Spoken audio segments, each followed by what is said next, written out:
Nobody could figure out how 5-year-old Sophie had made it onto the stage. Security at the Las Vegas Hilton was extremely tight, but somehow the little girl had managed to reach the stage and was now standing in front of Elvis. When Elvis saw her, he stopped singing mid-verse. "Hello there, little lady," he said. Then the single sentence that came out of Sophie's mouth affected Elvis so deeply that from that moment on, nothing would ever be the same. This wasn't just a concert interruption. This was a life-changing moment. This is the story of how one innocent question from a 5-year-old girl reminded the king of rock and roll what really mattered in life, and how Elvis's answer to that question created a bond that would last forever and inspire millions of people around the world. It was October 12, 1976 at the Las Vegas Hilton International. Elvis had just finished the opening number of his second show of the evening and was transitioning into Love Me Tender when something unprecedented happened. In all his years of performing through thousands of concerts and millions of fans, Elvis had never encountered anything quite like what was about to unfold. A brave little girl was about to teach the king of rock and roll the most important lesson of his life. Sophie Williams was not your typical 5-year-old. While most children her age were content with dolls and picture books, Sophie was a thinker, a questioner, a little philosopher who saw the world through curious and compassionate eyes. Her parents, Michael Williams and nurse Sarah Williams, had always been amazed by their daughter's ability to ask profound questions that often left adults searching for answers. Sophie had been born prematurely and had spent the first few months of her life in the hospital. The experience had given her an unusual awareness of suffering and pain for such a young child. She would ask her parents questions like, "Why do people get sick?" and "What happens when people are sad?" Her empathy was remarkable for someone so young, and she seemed to have an intuitive understanding that there was more to life than what appeared on the surface. The Williams family lived in a modest home in Las Vegas, where Dr. Williams worked as a pediatrician at a local hospital and Sarah worked as a pediatric nurse. They weren't wealthy, but they were comfortable, and they made sure Sophie had everything she needed, including plenty of books, educational toys, and most importantly, lots of love and attention. Sophie was an only child, and her parents devoted considerable time to nurturing her curious mind and compassionate heart. Sophie's interest in Elvis Presley had begun in an unusual way. Unlike most children who were drawn to Elvis's music or his charismatic performances, Sophie had become fascinated with Elvis after seeing a news report about his charitable work. The report had mentioned how Elvis often gave money to hospitals and helped sick children, and this had captured Sophie's attention in a way that his music alone never could have. "Mommy," Sophie had asked after seeing the news report, "why does Elvis help sick kids?" Sarah had explained that Elvis was a kind person who cared about others and wanted to use his success to help people who were less fortunate. This explanation had satisfied Sophie temporarily, but it had also planted a seed of curiosity that would continue to grow over the following months. Sophie began asking more questions about Elvis, not about his music or his movies, but about him as a person. She wanted to know if he was happy, if he had friends, if he ever got lonely, if being famous made him feel good or bad. These weren't the typical questions a 5-year-old would ask about a celebrity, but Sophie wasn't a typical 5-year-old. She seemed to understand, even at her young age, that fame and success didn't automatically equal happiness. When Sophie learned that Elvis performed regularly at the Las Vegas Hilton, she became determined to meet him. But her motivation wasn't what her parents expected. She didn't want an autograph or a photo. She wanted to ask Elvis a question. What that question was, Sophie kept to herself, but she was convinced it was something important that Elvis needed to hear. Dr. Williams had managed to obtain tickets to Elvis's October 12th show through a colleague who had connections at the Hilton. The tickets weren't particularly good seats. They were in the back section of the showroom, but they were inside the venue where Elvis would be performing, and that was all Sophie cared about. In the weeks leading up to the concert, Sophie's excitement was palpable, but it was different from the excitement most children would show about seeing a famous performer. Sophie wasn't interested in learning Elvis's songs. songs or practicing his dance moves. Instead, she spent her time thinking about what she would say to Elvis if she had the chance to meet him. Her parents assumed this was just childhood fantasy, the kind of what-if scenarios that all kids create in their imaginations. On the night of the concert, Sophie dressed carefully in her best dress,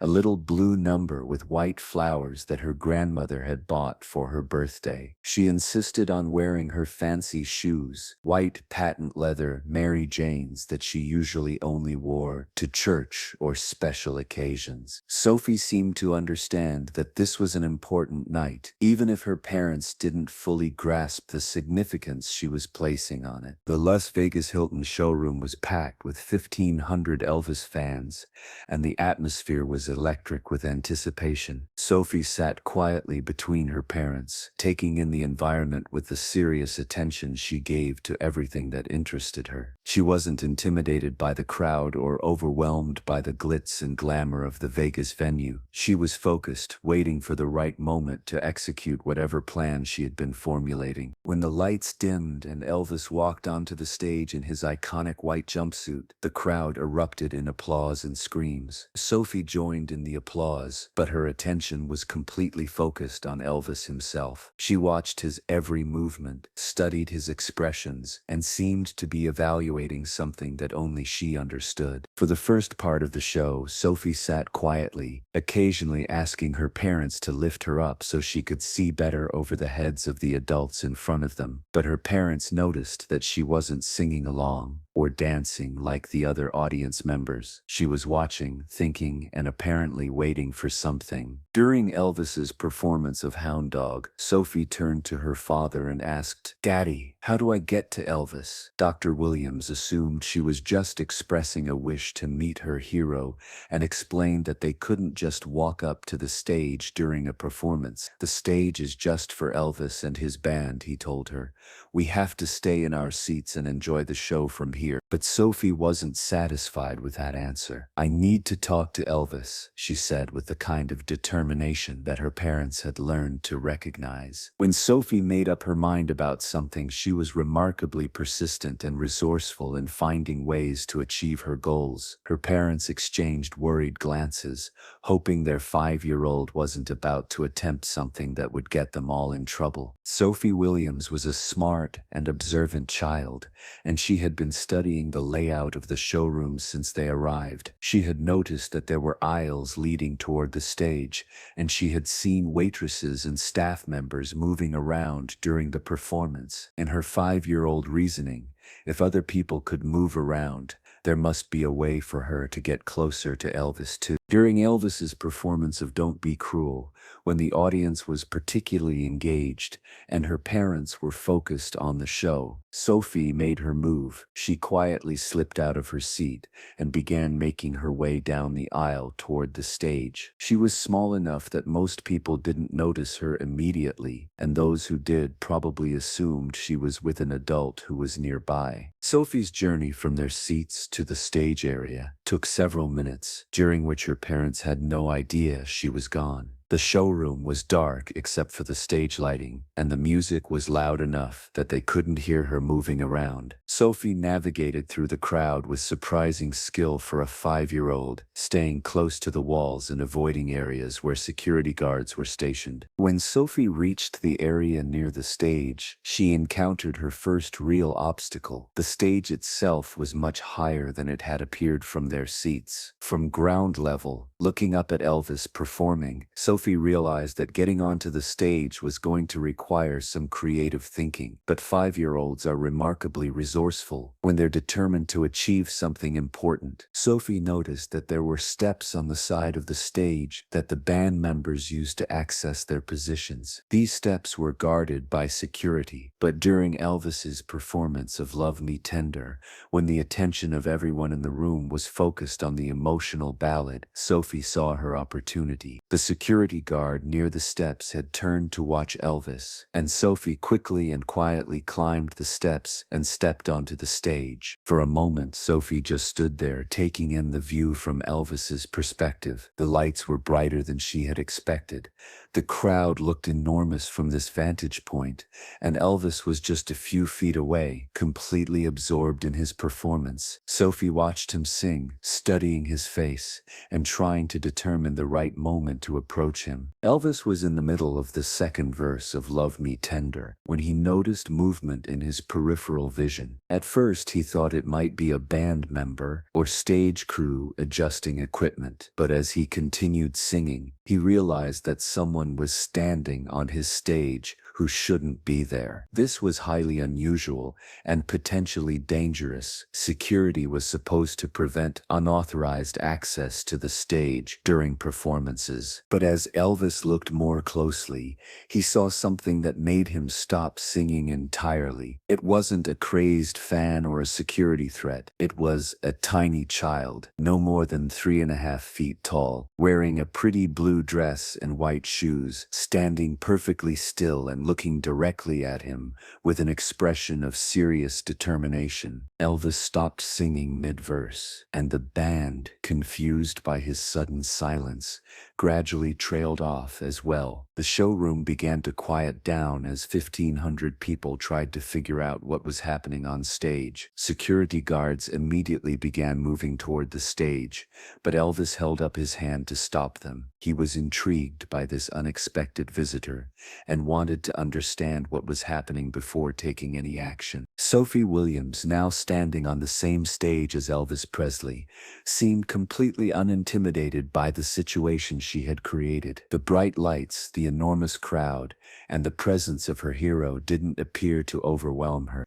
She looked calm, focused, and determined, as if she had been planning this moment for a long time and knew exactly what she needed to do. Elvis put down his microphone and walked over to Sophie, crouching down so he could be at her eye level. The move was instinctive. Elvis had always been good with children and understood that adults could seem intimidating to kids if they didn't make an effort to seem approachable. "Hello there, little lady," Elvis said gently, his voice carrying clearly through the showroom's sound system. "What's your name?" "Sophie Williams," the little girl replied, her voice steady, despite the unprecedented situation she had created. "I'm 5 years old, and I came here to ask you something very important." The directness and seriousness of Sophie's response surprised Elvis and charmed the audience. This wasn't a starstruck child looking for an autograph or a photo. This was a little girl on a mission. "Well, Sophie Williams," Elvis said, his famous smile spreading across his face, "you certainly know how to make an entrance. What's this important question you want to ask me?" The showroom was completely silent now, 1,500 people hanging on every word of this unexpected conversation between the king of rock and roll and a determined 5-year-old. Sophie looked directly into Elvis's eyes with the kind of intensity that adults often find unsettling in children, because it suggests a wisdom beyond their years. "Elvis," she said, her small voice carrying clearly through the showroom's sound system, "are you happy?" The question was so simple, so direct, and so unexpected that it seemed to hit Elvis like a physical blow. The audience held its collective breath. This wasn't the kind of question anyone had ever asked Elvis in a public setting. Reporters asked about his career, his movies, his music.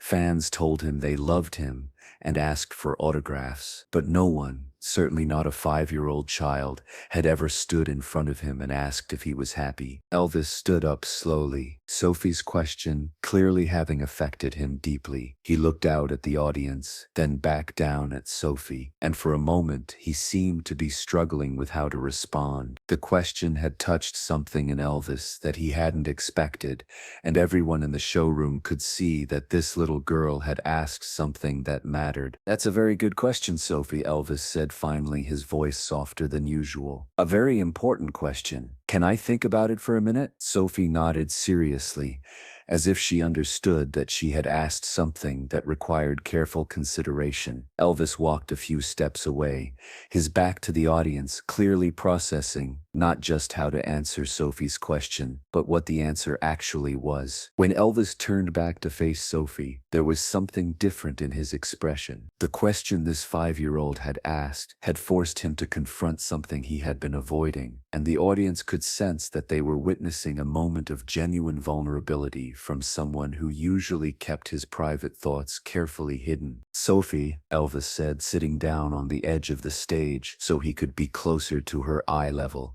"I want to give you an honest answer to your question. Are you ready for that?" Sophie nodded, her expression serious and attentive. "The truth is, Sophie, I'm not sure I have been happy. Not really happy. Not for a long time." The admission sent a ripple through the audience. Elvis Presley, the king of rock and roll, the man who seemed to have everything anyone could want, was telling a 5-year-old girl, and by extension everyone in that showroom, that he wasn't happy. It was a moment of raw honesty that no one had expected. "But you know what, Sophie?" Elvis continued, his voice growing stronger. "Standing here talking to you right now, having you ask me that question, this might be the happiest I've felt in years. Do you know why?" Sophie shook her head, waiting for his explanation. "Because you reminded me what's really important. You reminded me that it's not about the shows or the money or the fame. It's about connecting with people. It's about moments like this when someone cares enough to ask how you're really doing." Elvis stood up and looked out at the audience. "Ladies and gentlemen, this little girl just taught me something very important. She reminded me that happiness isn't something you achieve, it's something you choose. And you choose it by paying attention to the people around you, by caring about others, by asking the right questions." He looked back down at Sophie. "Thank you for asking me that question, Sophie. Thank you for caring." But Sophie wasn't finished. With the fearlessness that only children possess, she asked a follow-up question that would prove to be even more significant than her first. "Elvis, what makes you happy?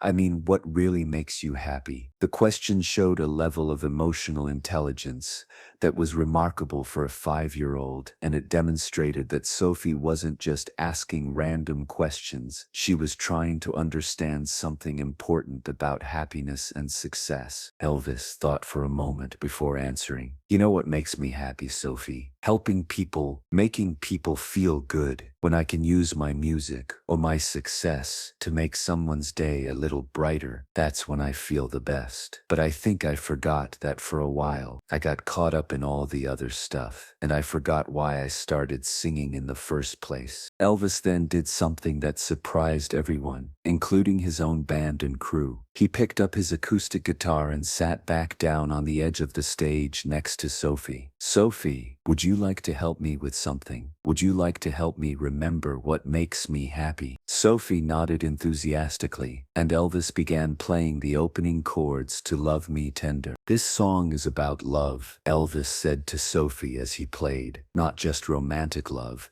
but all kinds of love. Love for family, love for friends, love for people you've never met but care about anyway. Would you like to sing it with me?" Sophie's face lit up with joy, and she nodded eagerly. What followed was one of the most touching and spontaneous moments in concert history. Elvis and Sophie sang "Love Me Tender" together, her small, clear voice blending beautifully with his more mature, seasoned vocals. The contrast between their voices, his deep and experienced, hers innocent and pure, created something magical that brought tears to the eyes of many people in the audience. But more than just a duet, it was a teaching moment. As they sang, Elvis would explain to Sophie what different lines meant, and Sophie would ask questions that showed she was really thinking about the words. "What does tender mean?" she asked during a brief instrumental break. "It means gentle and caring," Elvis explained. "Like how your mom and dad love you." Sophie nodded in understanding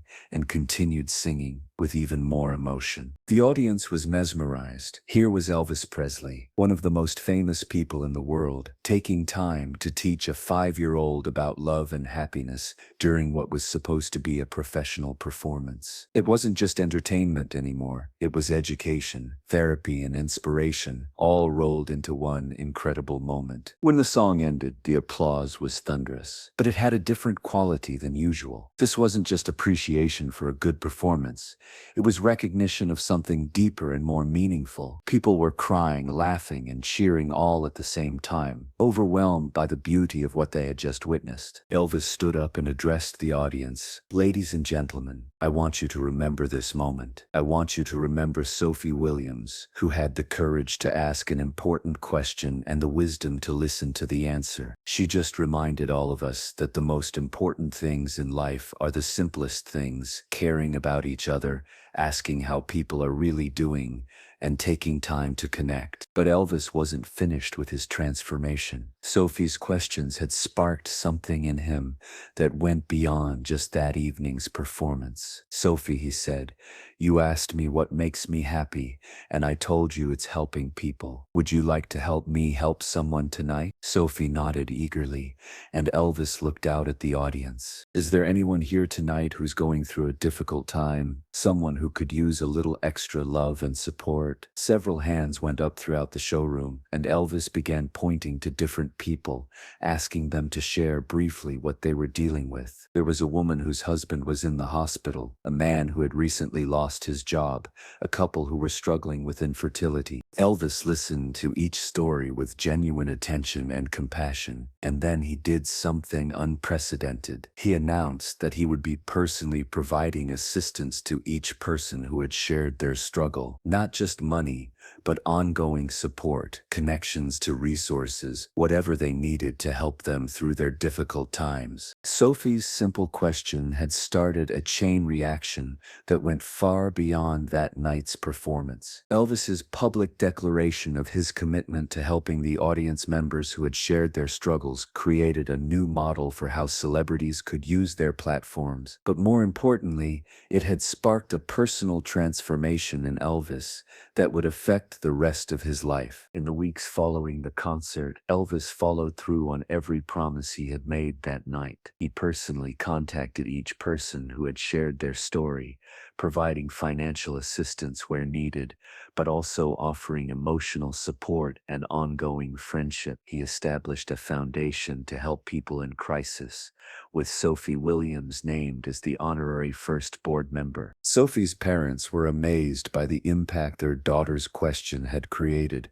Dr. Williams later said, "Sophie has always been wise beyond her years, but we never imagined that her curiosity and compassion could affect someone as famous and successful as Elvis Presley. It taught us that wisdom doesn't depend on age or experience. Sometimes it just takes a pure heart and the courage to ask the right questions." Elvis stayed in touch with the Williams family, developing a genuine friendship that went far beyond the celebrity encounter they had expected. He would call Sophie regularly, always asking how she was doing and what new questions she was thinking about. Sophie became his unofficial advisor on matters of happiness and meaning, and Elvis often said that her perspective helped him stay grounded and focused on what really mattered. The story of Sophie's question and Elvis's answer spread far beyond Las Vegas. It was covered by news outlets around the world, not as a celebrity gossip story, but as an example of how genuine human connection could transcend fame and success. People began talking about the Sophie question, the idea that everyone, no matter how successful they appeared, deserved to be asked if they were truly happy. Sophie grew up to become a child psychologist, inspired by her early understanding of the importance of emotional well-being. She often told her patients about the night she asked Elvis if he was happy,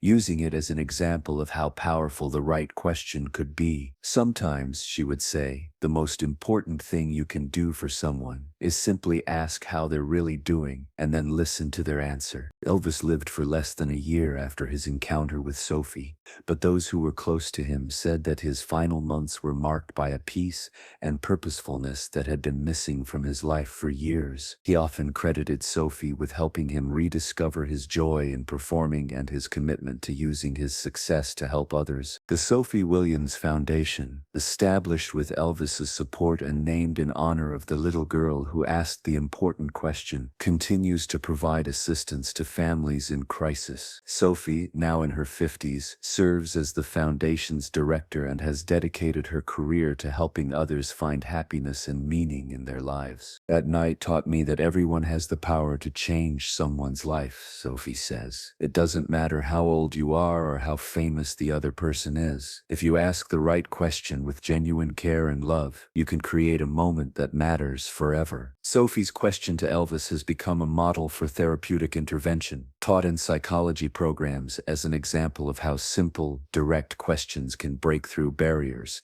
and create genuine connection. The recording of that night's performance, including Sophie's interruption and the conversation that followed, has become one of the most treasured pieces of Elvis memorabilia. But it's valued not for its rarity or its association with a celebrity, but for its demonstration of human vulnerability, growth, and connection. It serves as a reminder that behind every successful person is a human being who sometimes needs someone to ask if they're okay. Today, when people talk about Elvis Presley's legacy, they often mention his music, his movies, and his cultural impact. But those who know the story of Sophie Williams always add something else: his willingness to be vulnerable, to admit when he wasn't happy, and to let a 5-year-old girl teach him about what really matters in life. If this incredible story of courage and transformation moved you, subscribe and hit that like button. Share this with someone who might need to hear that it's okay to ask the deep questions, and it's okay to admit when you're not happy.